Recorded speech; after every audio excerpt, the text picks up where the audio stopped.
It's like being in your own city. We have our own security department, which is like a police department, and we cover everything. You know, we're there 24 hours a day, 7 days a week. My name is Ben Scaglione, and I'm the Director of Security for New York Presbyterian Hospital, the Weill Cornell campus. We're at the Weill Cornell campus in my office today, and that's located at 525 East 68th Street.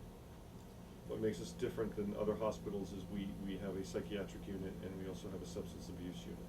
So from security, that has its own challenges.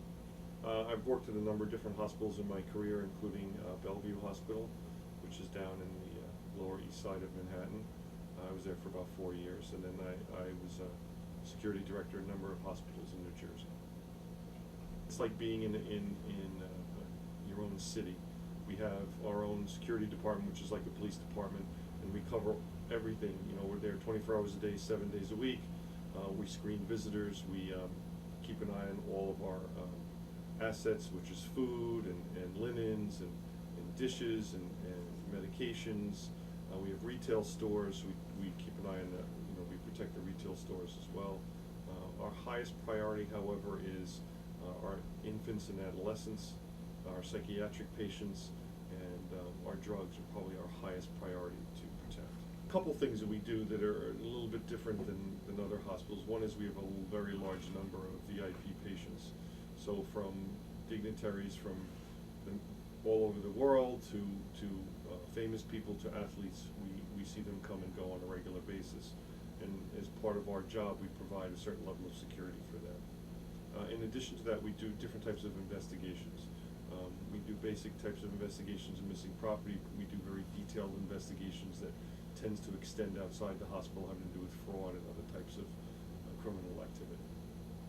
Most difficult challenge is just getting people to comply with the rules. It's very difficult to get people to wear their ID cards and just generally follow the basic rules that we were asked to enforce. A number of projects from a physical security perspective, we're looking to increase our surveillance capacity. So we're currently looking at all our CCTV cameras, adding additional cameras to get coverage in locations we don't have now, and we're looking to go to high definition cameras so we can get a better quality picture. We're upgrading our recorders, so we record all of our cameras for at least 14 days. So when we go to high definition cameras, we have to change out our recorders as well. When employees in my department or in the rest of the hospital don't follow the rules, they're disciplined for it, and sometimes that discipline results in termination of employment. My family members work in police departments, so when I got out of college, there weren't a lot of police jobs available, so I started in security and just continued on. It just worked out well for me. The only real sense of danger is dealing with patients when they become violent, which happens from time to time. And staff are trained to try to defend themselves and get people in a physical restraint to keep them from injuring themselves and others. And that tends to be a challenge. So, you know, officers have been injured from time to time. We've had broken fingers, dislocated shoulders, pokes in the eyes, bites, things like that. Has any of these incidents ever occurred to you or someone close to you that works here?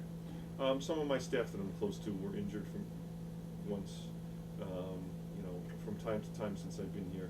Earlier in my career, when I was a supervisor, I was injured during a restraint myself. Just sprained my shoulder. Would you mind going into detail? Sure. We had a patient who was a college football player. It was a psychiatric patient who was abusing drugs, and he was about 6'7", weighed about 320 pounds. And the staff called because he got out of control, and it took 12 of us to restrain him. Once we restrained him, what we do is we get him in what they call a seclusion room. We get him down on the ground, and the nurse tries to stick a syringe in to give him a sedative to calm them down.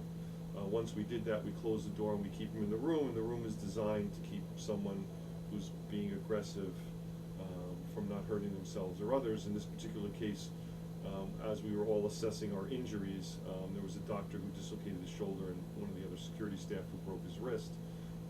A fist came through the wall and a hand started tearing the walls from the inside. This individual was literally breaking through the walls, ripping the walls down to get out. Fortunately, before he made a big enough hole, he passed out. But that was one, I think, in my career where the most people got injured in one restraint.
Me too.